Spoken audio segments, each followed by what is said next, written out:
and it says we're live. I'm going on mute.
Good morning and welcome, everyone out in LinkedIn land.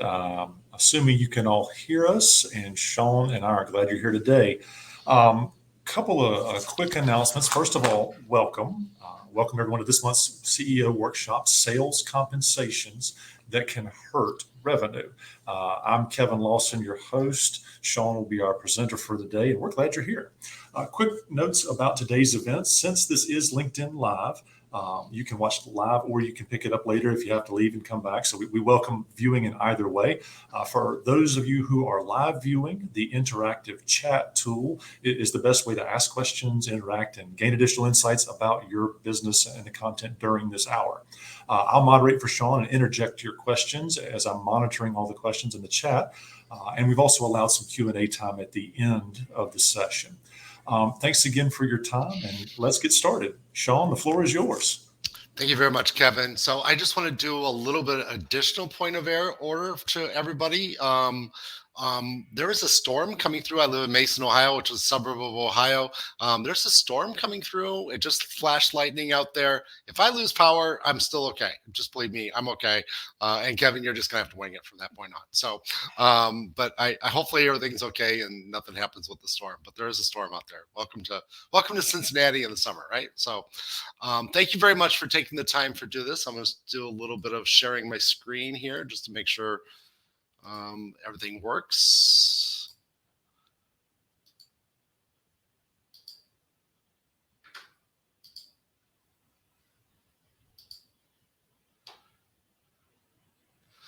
Great. So I'm going to go through a couple comments or a couple things that hurt a sales compensation plan and mistakes that you can make that actually will make your sales compensation plan hurt your revenue.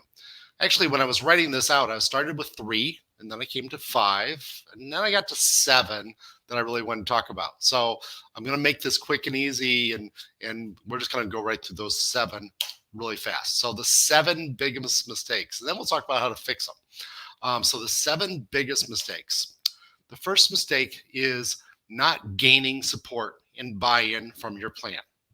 So this is a big deal. Let me talk about this just very, very briefly. I'll talk about each one of these briefly.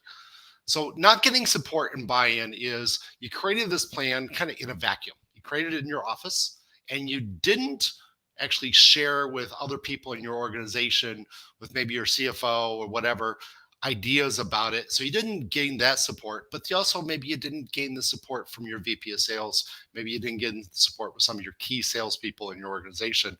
And that causes some frustration because maybe they didn't think that you were taking some things into consideration. So biggest mistake, it's not number 1, but it's the number 1 on this list, and that is not gaining support.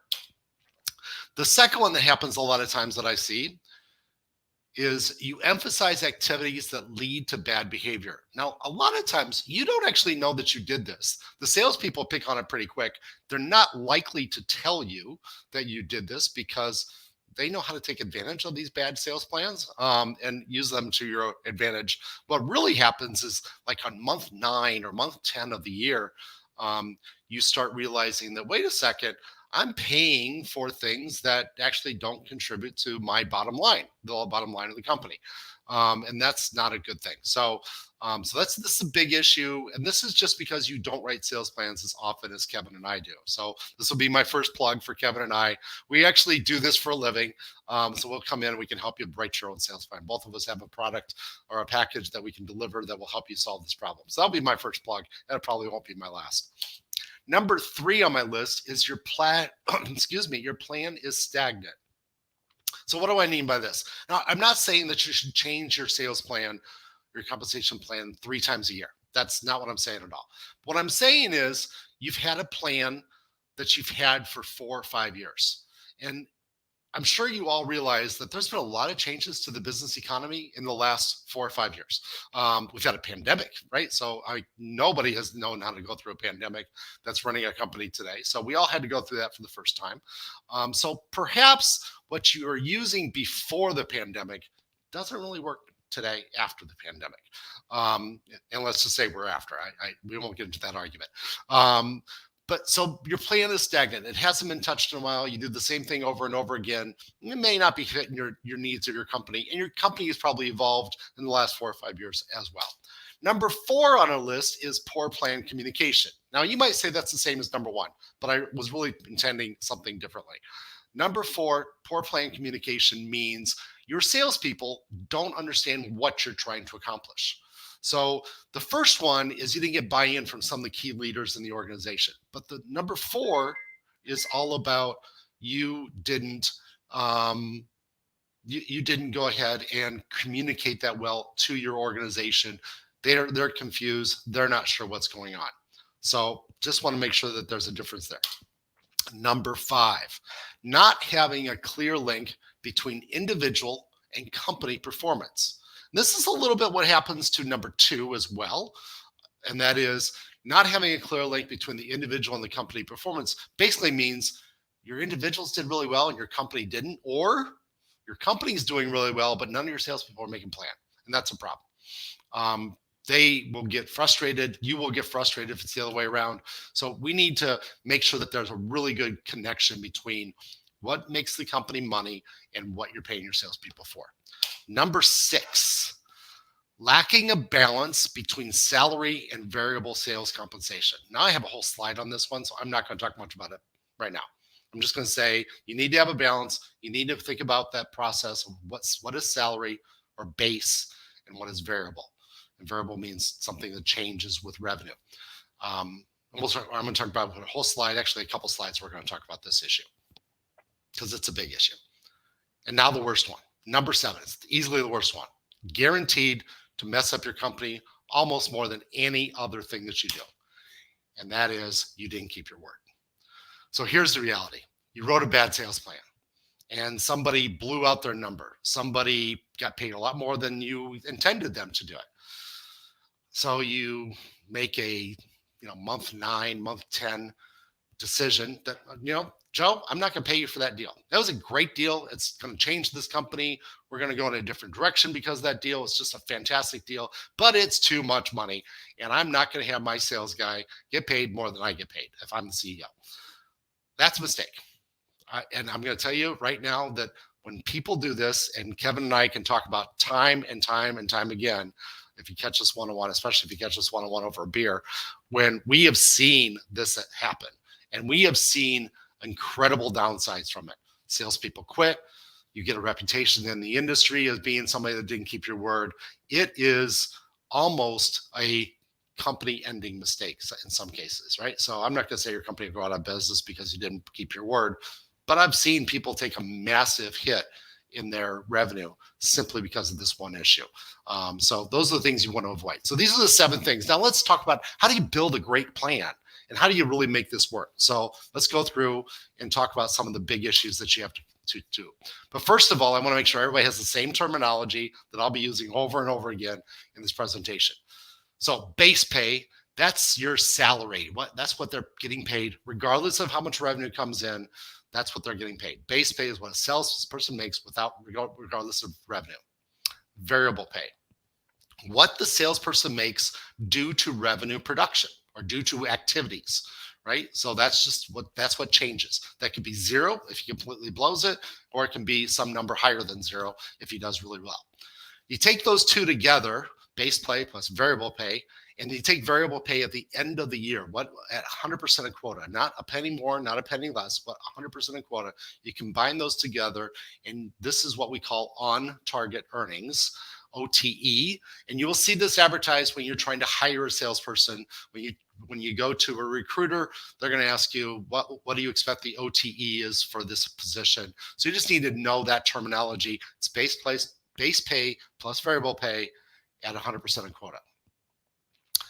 Commission rate is the amount paid per transaction. And this doesn't have to be the same for all products. It doesn't have to be the same throughout the year. And I'm going to talk about all that. But just so you know, commission rate is the rate that you're going to pay per transaction, whatever you define a transaction to be. Managed by objective. This is something that's actually outside of sales as well, MBOs. These are extra things that you can incent your people to do that really aren't revenue generating. So we'll talk about that. It's like the last slide, the second last slide that we're going to talk about in the meat of the conversation. Accelerators are when we are going to increase the commission rate after something happened. So at some type of milestone. And I'm going to talk a lot more about that and why accelerators actually help you create a great sales plan. So just so you got the terminology, make sure that's all well and good. Now let's kind of dig in. People ask me this all the time. There are no silver bullets in sales. I'm sorry. There's nothing I can say. There's nothing that Kevin can say that's magically going to turn on the revenue bucket for you. It's just not going to happen. Sales is all about doing hard work over and over and having a process and doing it and having consistent messaging. That's really what sales boils down to. So I'm going to give you some guidelines and best practices, not hard and fast rules in this presentation. But first, you need to understand your business complexity. I mean, you really, really, really need to understand it. And this is how you get away from one of those sins that I talked about earlier. And that is, is it really doing what you want it to do? Or is it really driving behavior that you want it to drive? Where does your revenue come from? What's the customer and product mix that you need to meet your growth goals? How does your team effectively sell to the targets you need to be closing? How long is your typical selling cycle? And more importantly, how long is your typical buying cycle? These are just the beginning, kind of the root questions we're going to ask if we help you, or that you should ask yourself. So I encourage you to start asking yourself these kind of questions and really dig in and really understand, because that's how you're going to create a great plan, because you want your salespeople to go after the deals that make sense for you, that are profitable for you, that you can scale, that fit your business, and you really want to make sure that they're going after those kind of deals. And you don't want them going after deals that don't help that goal. So you really need to understand what your business is all about and where it's going before you write a compensation plan. Because you need to know what to encourage. The biggest thing to understand is, where are your best new customer opportunities? And how do we ensure that we keep and grow your current accounts? Because you don't want to lose those accounts. You want to look at your customer base and figure out what can we count on for residual revenue? What's a reasonable account growth? So if you're currently getting ABC Company, I'll talk about ABC a lot. ABC Company or Acme Company is currently giving you, let's just say, $500,000 per year. Well, how do we make sure that stays? That's our number one question. And number two question is, how do we turn that into $600,000 or $700,000 or $1 million per year, right? So what's reasonable account, and how do we make that happen? But by understanding, how do you get new accounts? How do you grow business? How do you find new customers? How do you keep your existing customers happy and keep them growing at a reasonable pace? That gives you an idea of how much net new business you're going to need to achieve your company goal. You have to have that number. You have to have it in head if you're going to create a great compensation plan. So just understand that this is kind of the background that you need to know. I don't know this before I walk into your building. Once again, Kevin and I help customers do this exercise all the time. And then we need to decide what types of pay at risk. So commission is in the HR world is titled pay at risk. What types of pay at risk models do we want to have? Do you want to have a fixed commission rate? Fixed commission rate means I'm going to pay a set percentage on every unit sold, or a set number on every unit sold. It doesn't have to always be a percentage. So that's one good way of doing it. But it does say that you pretty much only have one product. Because if you have multiple products, well, maybe you don't want to do that. If you have a new product that you're trying to introduce to the market, that may not work as well, because you don't maybe know as well how you can pay that. MBOs are really great for a manager that wants to set a performance objective. So a great MBO that I've seen a lot of times that I support 100% is, I would love it if my reps would close 3 new logos per year. And I'll pay them a MBO, a bonus, if they do 4 or 5, right? So you set that minimum. This is kind of what I expect them to do. But gee, it'd be great if they could do 5, or if they could stretch a little bit. And I'll pay a bonus based on that one activity, outside of just the standard variable rate. Some companies will say that I'm going to pay my best guy, my guy that I really love the most, that's been my biggest supporter over time, I'm going to pay him more based on other people. That's perfectly fine, but understand that that does create some disgruntlement in the organization. So you just need to be careful about doing that. And the one that I see the most often is this last one, and that is percent to goal, which is I'm going to pay a percent of a target incentive or quota for each percent of quota attainment. That's the most common one that's out there, but I'm not going to tell you that one is better than the other based on your business. So we'd have to actually understand that a little bit and have those discussions. But that does. Sean? Yes, Kevin. Sean, before you move forward, got a great call out here. Maybe you can add some insight to this from Rob. But Rob, thanks for this comment. You left out margins. You need to understand your margins before you create a compensation plan. And we hear this a lot. Maybe you could color that in some. Absolutely. There's no question about it that you need to figure out what your margins are, whether you can actually afford to actually pay salespeople. I mean, that's a big issue, right? So if you're not making any margin on your product, then you got a different problem. But yeah, some products may be better products to sell. And so I did make the illusion, and I'll talk about this a little bit more in a second, but I did talk about that some products you may want to pay more, maybe because they are higher margin, they're more profitable products. Great example is the industry that I came in before I started my practice. And Kevin, you were in this industry as well. And that was, we sold software and we sold services in the companies that we worked for. And as we were growing up in our lives, it was not unusual for those to be sold, to be compensated at a different rate. There was more profit in software than there was in services. So we would have a different rate. So that's a very common thing. And that's all based on margin. But that low margin product might be the growth of the company. So you might want to flip that too. And that's really that conversation of, well, is it really margin that you're worried about, or is it growth? And where does that lead you, right? So you might want to pay more for things that are going to grow the company, or that are going to inspire more residual benefits. So returning, every year they have to buy, so you have a annual recurring revenue model built into your system as well. So those are other conversations that we need to discuss when we start doing all this work. So thanks for the question. You said that was Rob? Yeah. So thank you very much, Rob, for that question. Great question. Thanks for doing that. So you've read my slide now because it's been up for a little bit. Setting quota is very, very important. And this kind of goes into that question that Rob just asked us, right? So maybe you have to have quotas for different products too. So this is a very realistic thing to worry about. Maybe not all things should have the same quota. But you need to set your quota so that 60 to 70, some will actually say 80% of your reps will perform at or above their quota.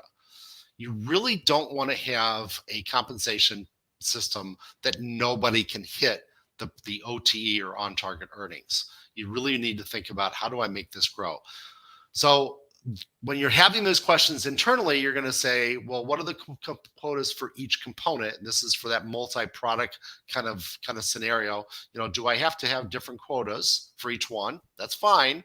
Well, that becomes more of a challenge to do, but that's perfectly fine if that's important. Will quotas be the same for each salesperson in the same role? That's an interesting conversation. The guy that's been around for 5 years, does he have a bigger quota than the guy who started a year ago? Obviously, if he started 2 months ago, then you got to give that guy a little bit of a break as he develops a pipeline. But a year ago for 5 years, or let's do 5 years and 10 years, do they have the same quota? Those are conversations that need to be had internally. Will quotas be different for the same role due to territory or account differences? So I know I can get this much money out of that territory or that set of accounts. So do I need to increase their quota based on that? All of these are good questions to have, and they're reasonable to have the conversation. And we can lead you through this process if you don't feel comfortable doing it yourself. The one at the bottom is the most interesting. Is, do you set your quota based on top down or bottom up? And I'm not going to tell you there's a right way and a wrong way, but you have to figure it out. Top down means the company, the CFO says, or the president of the company says, I need to have $15 million in revenue in this company, or we just can't survive, right? So I need $15 million the next year. And that's our top number. I have 15 reps. That'd be bad math, but let's just go with it. It's easier to do this math. $15 million, 15 people, everybody, you all get $1 million in quota, right? That would be a top down.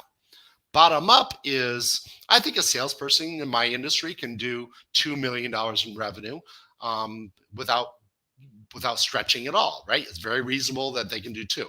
And I have 15 reps. So that means I should be able to do $30 million in revenue. That's a bottom up. The combination is where it gets interesting. So when you do the top down, $1 million a piece, or maybe it's $2 million a piece, but Larry, he has those best accounts. And we know for sure that he can get more than that, than $2 million. Do we bump him up? Joe and Sam, they have weaker territories. They're just never going to pull it off, but it's still really important business for us. Should we lower theirs? So that's the combination that happens on a regular basis. And so we need to figure that out and make those accommodations when we're doing the quota. Quota will drive the compensation conversation. So setting quota is very important. We need to set it at the right place. If quota is too low, reps will actually not reach higher, especially if they don't have accelerators built in. I'll talk about accelerators in a second. If they don't have accelerators built into their compensation and you have a low quota that everybody can get, they literally will stop. It happens all the time.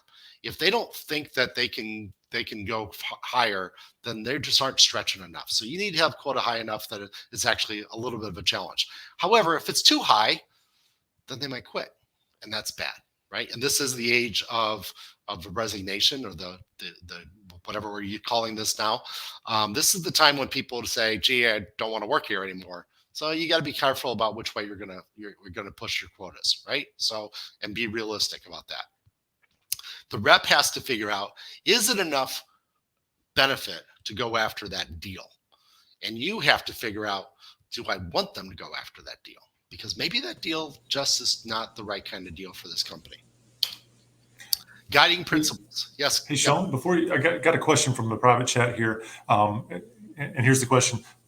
Do you suggest paying on PO, purchase order received, on the shipment, or when the customer's check clears? So it's pay when ordered, pay when shipped, or pay when paid? Great question. Fantastic question. And unfortunately, it does depend on your individual cash flow situation, on the likelihood that you're going to get paid. I mean, when I talk to a client about their compensation plan, I will ask them, how many customers don't pay?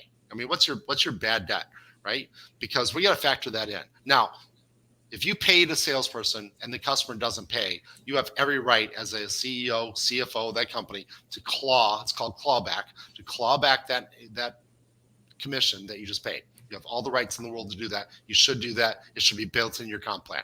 However, if it's 20% that are bad, then you probably don't even want to get in that situation, and you probably would want to pay after they pay, because that way you don't have to do clawbacks all the time.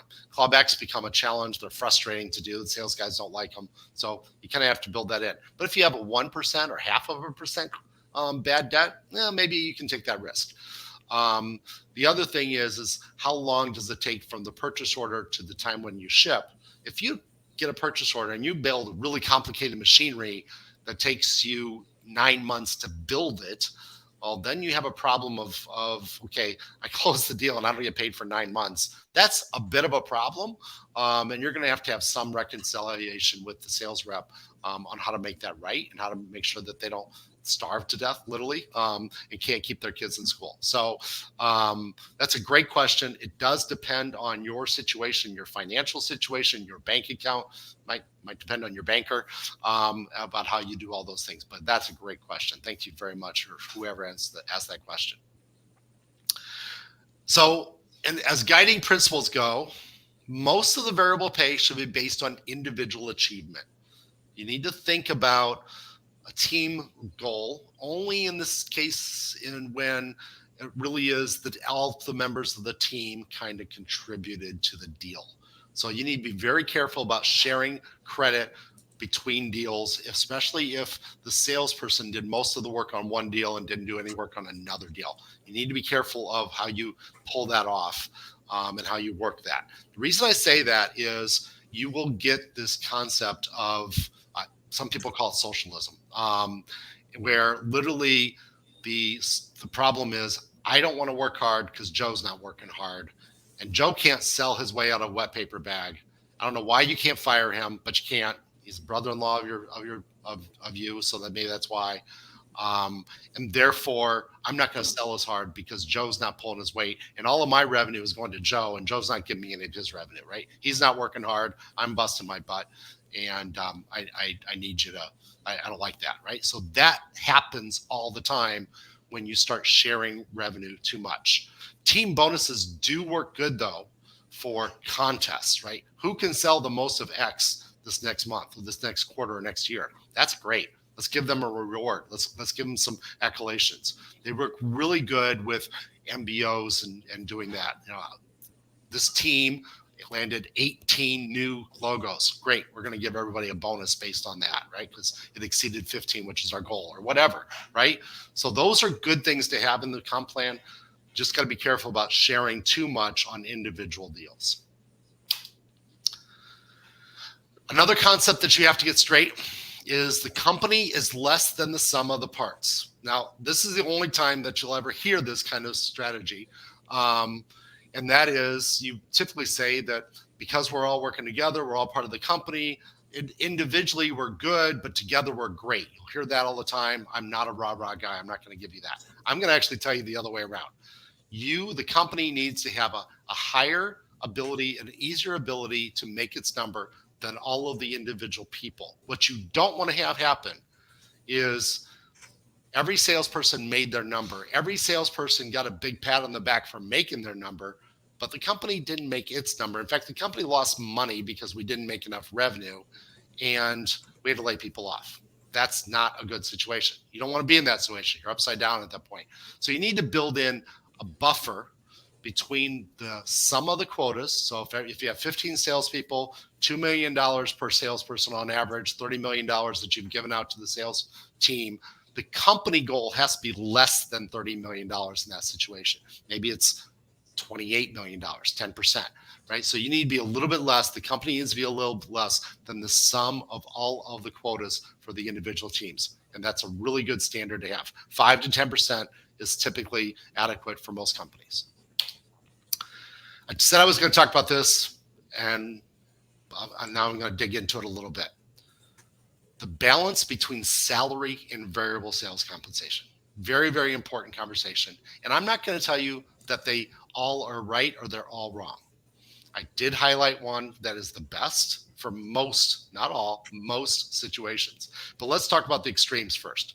All base pay with no variable pay. So 100% base. So that kind of works for an organization that perhaps doesn't have a product that they can sell today. Maybe they're a startup and they just don't have any idea what they're selling or have any idea if they can actually sell, get some revenue for this. Maybe the product doesn't even work yet. Maybe it's still in beta. So an all base pay, no variable pay works pretty well in that situation because you want some salespeople to go out there, meet customers, bring them into the beta, get some maybe feedback from big customers that might need the product in the future, but you just don't have anything to sell them yet. You don't have anything to deliver. So that's a situation where you might want to have a base pay. Although I'll be honest, and I've done this a lot because I've been in a lot of startups, I don't love 100% base, even in that kind of situation. I'll accept it, but I don't love it. I actually like the next one down, high base pay and low variable pay. And that 25% variable in the example I use, because it doesn't have to be 75-25, although I'd argue, why would you have anything else if you're going to be in that category? That 25% variable is probably MBO based at that point. It's probably not because there's no revenue, right? So it'd be how many logos did we bring into the product demos? How many customers do we get to be in the trial, right? Or whatever, or the beta program, those types of conversations. Now let's jump all the way to the bottom. No base pay, all variable pay. Now I'm going to tell you right now, this is really, really, really popular. If you've ever bought a house, the realtor you bought the house from is probably in this situation. No base pay, all variable pay. Now, there's good and bad here, a lot of bad, but there is some good. Why does this work? Why does it work for a realtor, but it doesn't work for your salesperson for your company? Now, that's a great question. So think about that realtor. That realtor doesn't control the product. Sure, that realtor can pick and choose what kind of homes, what territory, what area of the country he or she works in, or what area of the city that she works in. But for the most part, they don't control the quality of their product, and neither does her employer. At least in Ohio, all real estate agents have to work for a company, an agency. But that agency doesn't control the quality of the product. That's something that's up to the owner that they're selling the house. So there is not a lot of value that that company provides for the value of that product. Also, the company doesn't get a lot of feedback, and they don't really care about the feedback about, gee, these homes sell better, these homes don't sell as well. And so they're not getting any of that feedback back to the corporation, to the real estate agency, and they don't need it in order to operate their company. So 100% variable makes sense because they don't need to give that feedback. They don't need to do extra work outside of just, hey, real estate agent, go sell, and I'm going to take a cut. So that works really good for that. However, if you need feedback, if you need that salesperson to do call reports, if you need that salesperson to work with marketing on what did company ABC or Acme company, what did they actually want? What did they say in that sales call? Why didn't they buy? If you need that feedback to make your company better, that's all part of base. That's not part of variable, because if you expect it in a 100% variable situation, you're not going to get it. So the real key here is to think about what kind of feedback you want, what kind of extra work that is not primarily, I'm going to bring in deals, that makes that difference. And that's why that low base sometimes works. You'll see this also in manufacturers reps. There'll be 25% base or 75% variable or 100% variable. You'll see that in manufacturers reps when they're repping other companies. But once again, you don't get a lot of feedback if you have a bunch of manufacturers reps working for you. If you want your salesperson to be part of your community of your company, if you want your salesperson to update your CRM, if you want your salesperson to sit with marketing and talk to them about what they're hearing in the field, if you want your salesperson to give you feedback on why that customer bought and didn't buy, then that 50-50 number becomes really good. It's kind of the sweet spot in the whole thing. And some people will say, well, I prefer 60-40 or 40-60. And I'm going to say, well, justify why you need the difference, because the reality is you kind of want that middle thing anyway, and you're just playing games at that point. So I will always start saying 50-50 is the right plan. And then based on my customer, my client, I'll suggest, okay, we need to revise that because your business is different. So hopefully that all makes sense. I tried to do that fast, and but if you have questions on that one, we can talk about it afterwards, or send a comment to Kevin, and we can talk about it at the end of the session. This one comes up: how often should you pay commission? It's kind of tied into, I can't remember Kevin who asked the question, but it's kind of tied into when should you pay commission, but how often should you pay commission? And this comes up a lot too. Should I pay every month? Should I pay every week? Should I pay every quarter? Should I pay once a year?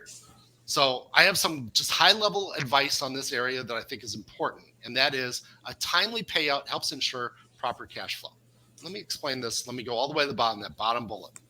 So you're going to have more volatility if you pay longer, if you wait longer to pay your salesperson, if you only pay them once a quarter. And here's why, and that's in those two middle bullets in the center. If I'm on monthly and I'm a salesperson and I'm talking to a deal, we're talking to a customer and we're trying to do a deal, and I'm paid monthly and it's October, I'm thinking, if I close this deal, then I'm going to get my commission check before Christmas happens, which means I'm going to have a really good Christmas, right? My kids are going to have a really good Christmas. And, that's important to me as a salesperson. If I'm paid quarterly, and I'm talking to that same customer in October, and I'm thinking, well, I can't get paid on this deal until January. Sure, that pays off his credit cards. But the reality is he doesn't really care if it comes in October or November or December, because he's going to get paid in January. It doesn't really matter to him, right? So that quarterly commission payout is probably easier for your accounting department to do, for your bookkeepers to do, your CFO to do, but it really kind of hurts the do it now impetus that you really want to have as a best practice with the compensation plan. Remember, we want the compensation plan to drive behavior. We want the salesperson to say, I want that revenue now. Not tomorrow, not next month, not in December. I want it now. And that's an important trait for a salesperson. But I'm going to tell you something right now, and I'm going to say this a couple times later on as well. Salespeople don't make deals go faster. Customers will only buy when they're ready to buy. And if you think otherwise, we need to have a conversation off of this webinar. Salespeople cannot make a deal go faster than the customer wants to go. However, a salesperson can slow a deal down. You always need to remember that. Salespeople are really good at slowing deals down if they don't need the revenue this time at this period. And they do that simply by not returning a phone call quite as quickly. I'll call that guy tomorrow. I know he wants to buy, but I really don't want the deal. So I don't want the deal right now. I'll call him tomorrow, or I'll send that proposal tomorrow or next week, because I'm really busy, Mr. Customer or Mr. Prospect. I do value your business, so I'm not going to be bad to you, but I just couldn't get to it until next week. Or I'll do that. Let's do that follow-up call. Gee, I'm not free until the end of the month. Is that okay? And the customer says, sure, that's fine. And they'll still be a customer. They're still going to buy, but the salesperson has slowed the deal down. There's no urgency with that salesperson to get it done now. And I'm going to say this again very quickly, very soon. The only thing that gets better with time is wine and cheese. Deals never get better with time. Bad things happen with deals that take longer. Great call out. Sean, before you go to the next one, Rob's got a call out here and a question about draw versus commission is the question. And I'm assuming that's, when does one apply? When should a draw versus a commission apply? And maybe relate that to people who've been on, it's been my experience, that people who've been on a single comp plan for a long time, getting them to change is also a challenge. So maybe you could tie those two together. Good comments there. So let's do the draw versus commission one first. And don't let me forget about the second one, Kevin. So draw versus commission. So that long sales cycle that we just talked about, where the long delivery time, it's a great time to talk about draws for your standard sales guy, the guy who's been around for a while, right? So if it takes you 9 months to deliver before you can actually invoice the customer, then we need to talk about how to do terms better if that's the case. But anyway, but if it takes you 9 months to get paid because you can't ship, then draw kind of helps that situation. So you can pay the salesperson that you know it's going to be coming.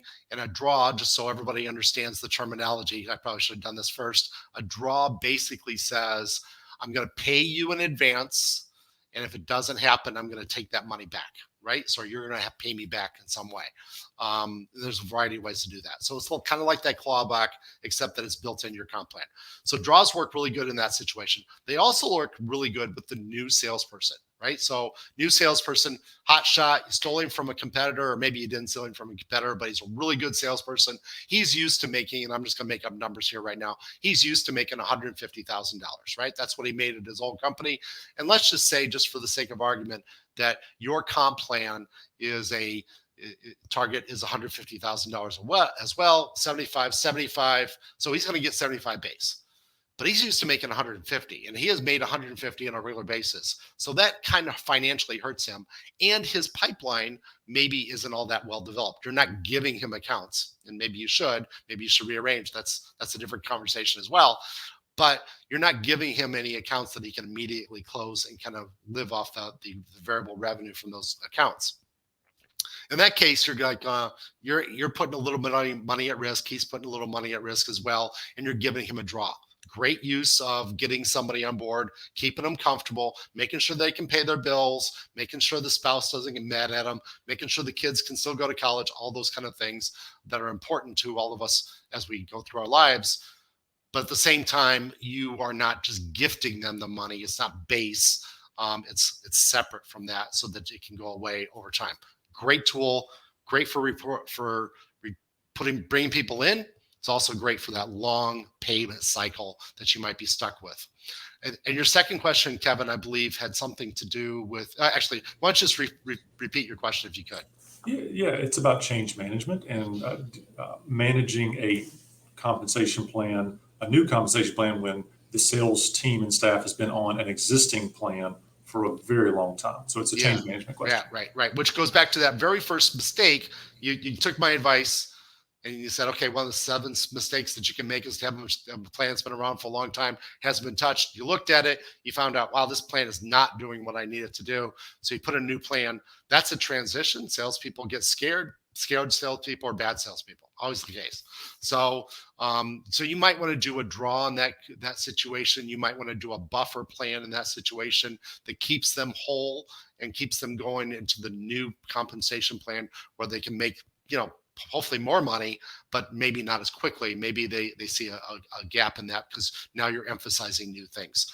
Perfectly acceptable to withdraw in those situations, or some kind of a buffer plan in the middle of going from the really old plan to a new plan. I've seen that happen before.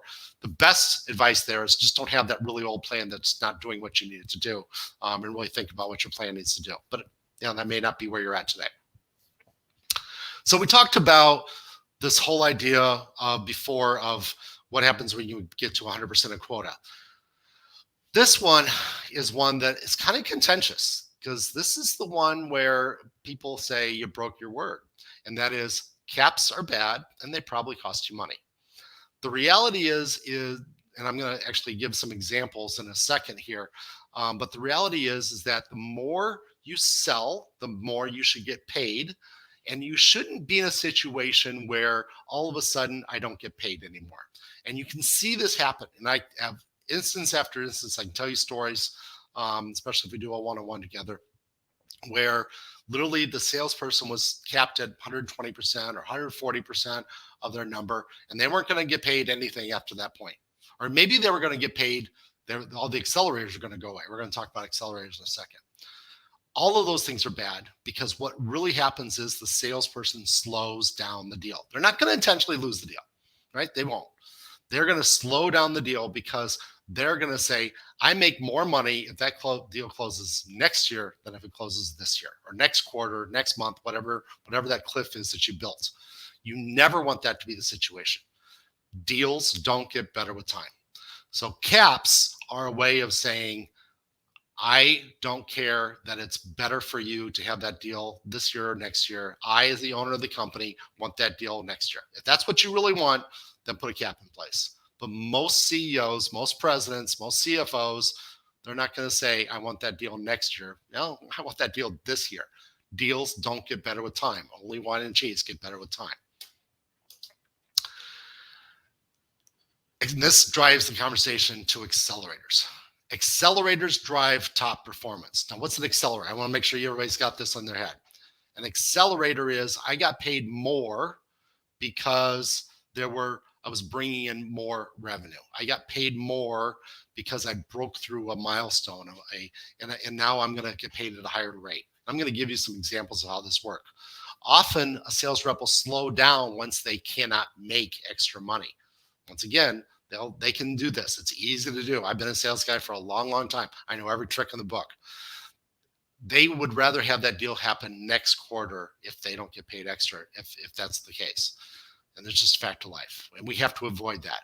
Offering a strategic incentive that encourages them to sell it now, sell it faster, is actually a good business model and will actually drive your performance. And I personally, if I write a blank plan and we don't have a lot of data, I will write a plan actually that has accelerators throughout the year. So some people will have accelerators just at the end of the year, and that's not uncommon, or just after you made 100% of quota. I actually will tell you, you probably need to have accelerators throughout the year. It's not uncommon for me to suggest that a customer say, pay this rate for the first 25%, kind of low, second 25% of quota, pay a higher rate, third 25% pay an even higher rate, and a fourth 25% at a higher rate still, and then over at an even higher rate. So I'll actually have 5 levels to some of my plans that I've written. And I do that because of something I'm going to talk about in a couple slides, and that is I want to create a cliff. And so just hold on to that, and I'll talk to you about what a cliff means in a second. So let's do a little example. So I have 4 charts, and this is going to be a little confusing, and I apologize for that. I'm hoping that you can see my mouse, my cursor. It looks like you can when I look at the streaming version of this in the corner of my eye, but so I'm hoping you can see that. So hypothetical salesperson, hypothetical company, the quota is $2 million. The on-target earnings is $200,000. I want to do easy math. So $200,000 on-target earnings, 50-50 plan, $100,000 base, $100,000 up for variable. So $200,000 at quota. And the quota is $2 million. So this salesperson did 75% of quota. Okay, so that's in that range of where we want everybody to be, and that's good. So base, that's 100 grand. That's just, that's a given because that's base, right? Base is 6.67. In this example, 6.67% of that $2 million. That's how much you paid in base, because I only did 1.5 million. So it's 6.67%. Variable went down. So it stayed at 5% because that's what my rate is under quota. So variable, the pay went down, but the rate stayed at 5%, which is what we want. So the combined OTE cost of that salesperson was 11.67%. That goes not to your COGS, not to your cost of goods sold, but rather to your SG&A, your overhead. So 11.6% right off the top goes to the salesperson. Okay, so that's the first example, and that's at 75%. Now I'm going to show you another example at 100%, same salesperson, same comp plan, blah, blah, blah, right? Now I'm at 100%. So once again, I have $100,000 base, and I have $100,000 in variable, 5% for each, for a combined cost of 10%. And that's actually what we're going to build as far as our financial model, is that number, maybe slightly less. Maybe we'll do 90% when we do our financial model and we test it. But 10% is kind of the goal that you're going to pay 10% if everybody's making their quota. Now, what happens if we go over quota? So now I've created this one that says 150%, but no accelerator. So that 5% keeps on going, even though we've gone over quota. So the base stayed at $100,000. That's fine. So the base is at $100,000. That's exactly what we expect. It actually gets more profitable because now I'm doing over quota. I'm 150% on a $2 million quota. That's $3 million. So my $100,000 base is actually 3.3333%. That's great. I'm making more money. Company's more profitable. Salesperson, I don't care. Variable, well, you got paid 5%. That doesn't change. So you made $150,000 on variable for a combined OTE of $250,000. Actually, it wasn't combined OTE, a combined pay of $250,000. And that turns into 8.33% in your SG&A costs. And you say, that's great. That's fantastic. But the salesperson says, you made more money, but I didn't make more money. And that's where we don't have that alignment of it's good for you and it's good for them. And so we're out of alignment here because now the salesperson didn't get paid a bigger amount of money, even though your profitability went up from 10% to 8.33%. So that's a big difference. The easier way to do this is to add an accelerator. And this one I put a big accelerator on this particular client or this particular situation. Base is the same, but I'm at 150%. But now you see, wait a second, things are different because $100,000 base, but my variable went up because I have an accelerator built in. So actually what I do is I take them up to 7% in this particular example. So they were at 5% below quota, 7% for everything over quota. You don't get the money back on the below quota, everything above that. That works out to $270,000 at 9%. So yes, your profitability did take a slight hit. You went from 8.33% to 9%. However, the salesperson made more money. And so now the salesperson is walking around thinking he's a hot shot. He thinks he's really great, which is what you want him to think. Because you want him to say, I need to do this again. In fact, what you want him to say more than anything is, I brought that check home to my spouse, and my spouse wants me to do this again. Because I don't care how good of a sales manager I am, how good of a sales manager Kevin is, or you are, you're not as good as the spouse. Just fact of life. So accelerators create what I call a cliff. So the accelerator cliff is, once again, only thing gets better with time is wine and cheese. Deals definitely don't get better. There were lots of deals that I heard that went away when we kicked into that pandemic. If we have another geopolitical event that's really bad, we already have a bad one in the Middle Europe area. What if we have another one in Asia, right? So those things are going to affect our business. We need our revenue to come in. We don't want our revenue to be out there. We want that commitment now. So in the example I gave you, I went to a 7% after the guy made quota. That's a 40% cliff. Now here's the benefit of 40% cliff or 20% cliff. On 12/15, December 15th, if I don't have an accelerator, then it doesn't matter if I'm going to have that deal now or if I'm going to have that deal on January 15th. However, if I have a cliff, I know as a salesperson, that deal is worth 40% more to my family if I get it now or if I wait 30 days. If I wait 18 days, it's worth more money. So I am going to be very motivated to get it in. And I get you may not want to pushy salespeople, and that's perfectly fine. But let's be perfectly honest. We can't make a deal go faster than the customer wants to buy anyway, but we can slow it down. And you don't want them to slow it down and say, "Yeah, I'll get it on January 15th. I need money then too." And that's a bad thing to think. Last slide of the content portion. I know we're getting on the end and we want to leave some time for some questions. Awards and contests, great things. They're kind of like an accelerator. They're kind of as good as an accelerator in many cases. A president's club, if you can afford that, where you send your top performers to someplace and let them have a vacation. Yes, you still have to call that income to them, and you need to talk to your tax accountant about that.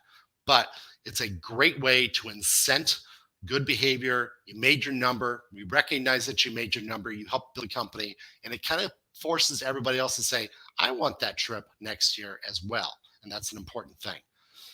Sales contests or spiffs. I can't remember what spiffs stands for. I knew it one time and it fell out of my head just now, so I apologize. But spiffs are little things that I give you because something good happened. Right? I close a new logo. Let's say you want to give a spiff, a gift, every time somebody closes a new logo. That might be a gift card, or it could just simply be, it could be a trophy. That I've seen that work well as also. So a little something extra that happens.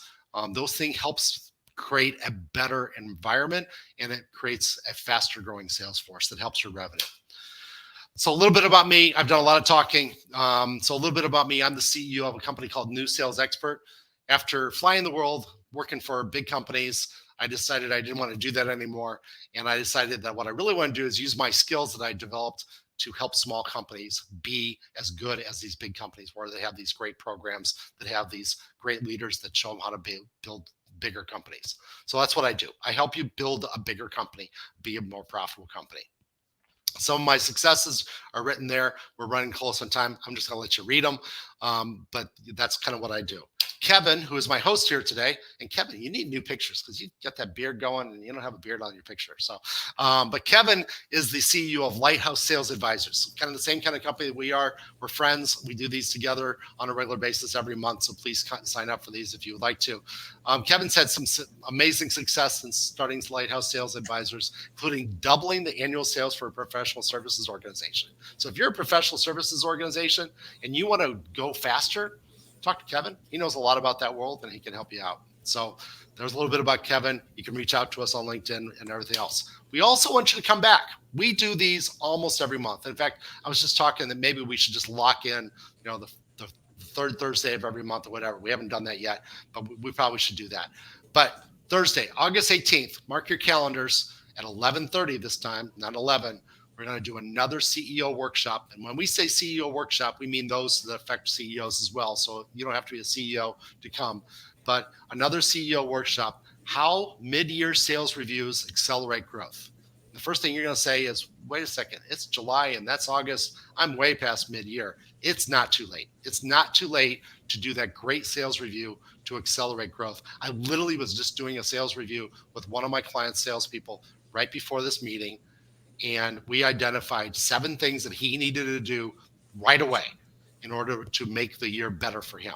So it's a great thing to do. Kevin's going to talk more about that next time. He'll actually be the presenter and I'll be the host at that point. So Kevin, that's the end of our slides. I'll leave this up while we have other conversations if there's other things to talk about. Thanks, Sean. Real quick note, Joe Gruber for the win. Sales Performance Incentive Fund, SPIF, Sales Performance Incentive Fund. There we go. Thank you very much. It's a good thing. Good stuff. Yeah. Hey, and if I would have thought about that long enough, I would have came up with it, but I just could not remember it. So thank you very much, Joe. I appreciate it. That's fun. Sean and I have talked a lot offline about the content here. The big takeaways about this series that a lot of these are additive. So if you've got questions about prior content or content mentioned here, like creating a job description that supports a sales plan or meeting behaviors for running better sales meetings, all that content is available via our previous LinkedIn Live events. And we'd invite you to go watch those or reach out to Sean and I directly. We'd love to have that offline conversation about your specific situation and how we can help. At the end of the day, we believe in building better businesses capable of performing at much higher levels. So we're right here in a few minutes before the hour. Oh, there's a comment from Alan. Thanks so much, Alan. Let's see here. Oh, here's a good question from Steve Peterson. Recommendations for sales commission tracking and reporting software. Sean? Ooh, that one's tough for me. So I don't know of anything great. So Kevin, you spent some time in the ERP space. Maybe you can help me with that, because I really don't know any great tools. In fact, every tool that I've ever seen, the CFO always complains about it. So maybe you have a better insight on that than I do, Kevin. Sure. So it's a great question, Stephen, and it's one that probably will start with, it depends, which is, I know a salesy answer, and I don't want to start there. So instead, I'll start with any program or model you start with, you should be able to model. I was talking to a client a couple weeks ago, and I said, most compensation plans should start at the 5th grade math level, right? If we'll start there and make it transparent so people know what they're going to earn, that's a really good place to start. As for software, I really like it when the softwares are contained and not this third-party cloak and mirror, cloak and dagger kind of approach. So anytime I can integrate quoting and delivery and be transparent as possible with the salesperson, I typically find better adoption. So instead of recommending one specific software, I'd say let's look for a model where we can be integrated with your quoting system and transparent to your salespeople. If you're not doing commission reports and showing the transactional pieces, that would be helpful. One thing we didn't touch on, there's another comment from Rob. Good call out, Rob. Not all salespeople are motivated by money. Recognition is a motivator. Completely agree. And that's a key part of leadership on a team. So great call out there, Rob. Yeah, and I agree with that. That's why I had that spiffs and awards. So sometimes it's just a matter of, this is the number one guy this month and whatever, right? And that means an immense amount. Although I will tell you, most salespeople are like, yeah, the recognition was good, but where's my cash? So don't ever say, well, I gave you all kinds of accolades, but the guy down the street offered you 20 grand more. So, those things only go so far. Let's be careful. Yeah. Let's see here. Another one for disclosure. Oh, okay. Steve, Q Commission, integrates with Sage and QuickBooks. Hey, I have used and sold and been in the ERP market, so appreciate that call out, Steve. But it's a good question. There's a reason to have good business intelligence and good commission reporting. There's, I think, a few people on here. I'm looking at some of the attendees on here. There's a few people on here who are manufacturers reps, and so there's a splitting of commission. There's engineering services. There's fixed bid, and there's all these different models. That's why I'm kind of hesitant to recommend one. But Q Commission, I'm not familiar with that specifically, but I appreciate the plug there. And I will agree with Steve, though, on the last comment. Integrating with your ERP system, your accounting system, very, very important. And that's really where I see things fall apart, when they're doing it on a spreadsheet and then they're trying to do it and then they're trying to keep it current. That becomes a real challenge. So you do need something. Completely agree. And we're about 3 minutes to the top of the hour. Sean, that does it for our questions here. And just another plug to what's on the screen now. We do invite you all again to our future conversation on the 18th, where I'll be hosting that CEO workshop, or a conversation in between now and then to talk about your specific needs and how we can help. Sean and I will stay on till the top of the hour, but if there are no more questions, thank you for your time today, and enjoy the rest of your day, and happy selling. Thank you very much. And once again, like Kevin said, please reach out if you have questions, if you don't want to put a public comment out here.